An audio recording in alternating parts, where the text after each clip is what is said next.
Hello friends, welcome back to new video. Bhagyalakshmi serial. ಅಜ್ಜಿಗೆ ಮಗನ ಚಿಂತೆ ಆದರೆ ಮೊಮ್ಮಗಳಿಗೆ ಟೂರ್ ಚಿಂತೆ. ಕಷ್ಟದಲ್ಲೂ 10,000 ಡಿಮ್ಯಾಂಡ್ ಮಾಡಿದ ತನ್ವಿ. ಮಗನನ್ನು ಭೇಟಿ ಮಾಡಿ ಲೆಕ್ಕಾಚಾರದ ಬಗ್ಗೆ ಮಾತನಾಡಿದ ನಂತರವೂ ಅವನು ಬುದ್ಧಿ ಕಲಿಯಲಿಲ್ಲ ಎಂದು ತಿಳಿದ ಕುಸುಮ ಸೊಸೆ ಕೈ ಹಿಡಿದು, ನನಗೆ ಇಂಥ ಮಗ ಬೇಡ, ನಿನಗೆ ಇಂಥ ಗಂಡ ಬೇಡ, ನಡಿ ಮನೆಗೆ ಹೋಗೋಣ ಎನ್ನುತ್ತಾಳೆ. ಅತ್ತೆಯ ನೋವು ಅರ್ಥ ಮಾಡಿಕೊಳ್ಳುವ ಭಾಗ್ಯ ಸಮಾಧಾನ ಮಾಡುತ್ತಾಳೆ. ಒಬ್ಬರಿಗೊಬ್ಬರು ಸಮಾಧಾನ ಮಾಡಿಕೊಂಡ ಕುಸುಮ ಭಾಗ್ಯ, ನನ್ನ ಮಗ ನನ್ನನ್ನು ಬಿಟ್ಟು ಹೋದ, ನನಗೆ ಅವನು ಕೊಡುವ ದುಡ್ಡು ಬೇಡ, ಅವನ ಮನೆ ಬೇಡ. ನಾನು ಲೆಕ್ಕದ ಬಗ್ಗೆ ಮಾತನಾಡುವಾಗ ನನ್ನನ್ನು ತಡೆದು, ಏಕಮ್ಮ ಹೀಗೆ ಮಾತನಾಡುತ್ತಿದ್ದೀಯಾ? ನಾನು ನಿನ್ನ ಮಗ, ನಮ್ಮ ಲೆಕ್ಕಾಚಾರ ಮಾತು ಬೇಡ, ನಡೀರಿ ಮನೆಗೆ ಹೋಗೋಣ ಅಂತ ಒಂದು ಮಾತು ಹೇಳಿದ್ದರೆ ಸಾಕಾಗುತ್ತಿತ್ತು. ಆದರೆ ಅವನು ಹಾಗೆ ಮಾಡಲಿಲ್ಲ. ನೀನು ಬೇಡ, ಯಾವ ಸಂಬಂಧವೂ ಬೇಡ ಎಂದುಕೊಂಡು ಬೆನ್ನು ತಿರುಗಿಸಿಕೊಂಡು ಹೋದೆ ಎಂದು ಹೇಳುತ್ತಾಳೆ. ತನ್ನೊಂದಿಗೆ ಸೊಸೆಯು ಹೇಳುವುದನ್ನು ಗಮನಿಸಿ ಕುಸುಮ ಅವಳಿಗೆ ಧೈರ್ಯ ಹೇಳುತ್ತಾಳೆ. ಇನ್ನು ಮುಂದೆ ನೀನು ನನ್ನ ಜವಾಬ್ದಾರಿ, ಗಂಡ ಮನೆ ಬಿಟ್ಟು ಹೋದ ಎಂದು ನೋವು ಕೊಡದಂತೆ ನಿನ್ನನ್ನು ನೋಡಿಕೊಳ್ಳುತ್ತೇನೆ ಎಂದು ಹೇಳುತ್ತಾಳೆ.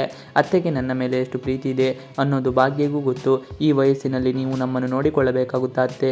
ಇನ್ನು ಮುಂದೆ ನೀವು ನನ್ನ ಜವಾಬ್ದಾರಿ, ನಿಮಗೂ ಸ್ವಲ್ಪ ನೋವಾಗದಂತೆ ನೋಡಿಕೊಳ್ಳುತ್ತೇನೆ, ನೀವು ಚಿಂತೆ ಮಾಡಬೇಡಿ ಎನ್ನುತ್ತಾಳೆ. ಇದೇ ನೋವಿನಿಂದ ಇಬ್ಬರು ಮನೆಗೆ ಬರುತ್ತಾರೆ. ಬೀಗತಿ ಹಾಗೂ ಮಗಳು ಭಾಗ್ಯಳನ್ನು ನೋಡುತ್ತಿದ್ದಂತೆ ಸುನಂದ ಅಳಿಯನ ಬಗ್ಗೆ ಕೇಳುತ್ತಾಳೆ. ಆದರೆ ಕುಸುಮ ಏನು ಉತ್ತರಿಸುವುದಿಲ್ಲ. ಅಮ್ಮನಿಗೆ ಸುಮ್ಮನಾಗಿರುವಂತೆ ಭಾಗ್ಯ ಸನ್ನೆ ಮಾಡುತ್ತಾಳೆ.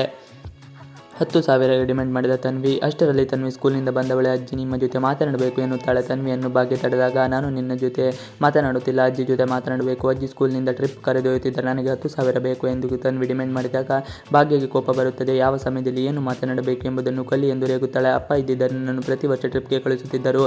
ಈಗ ಅಪ್ಪ ಮನೆಯಲ್ಲಿ ಇಲ್ಲ, ನೀವೇ ಕೊಡಿ, ಇಲ್ಲದಿದ್ದರೆ ನಾನೇ ಅಪ್ಪನ ಜೊತೆ ಮಾತನಾಡುತ್ತೇನೆ ಎಂದಾಗ ಕುಸುಮ ಸಿಟ್ಟು ಕೆರಳುತ್ತದೆ. ನಿನ್ನ ಅಪ್ಪ ಎಲ್ಲರನ್ನೂ ಮರೆತಿದ್ದಾನೆ, ಅವನಿಗೆ ಮಕ್ಕಳು ಕೂಡ ಬೇಡ, ಹೆಚ್ಚು ಮಾತನಾಡದೆ ರೂಮಿಗೆ ಹೋಗು ಎಂದು ಗದರಿಸುತ್ತಾಳೆ. ಇತ್ತ ಅಮ್ಮನನ್ನು ಭೇಟಿಯಾದ ನಂತರ ಶ್ರೇಷ್ಠ ಮನೆಗೆ ಬರುವೆ ತಾಂಡವಳ ಬಳಿ ನಡೆದ ವಿಚಾರವನ್ನೆಲ್ಲ ಹೇಳುತ್ತಾನೆ.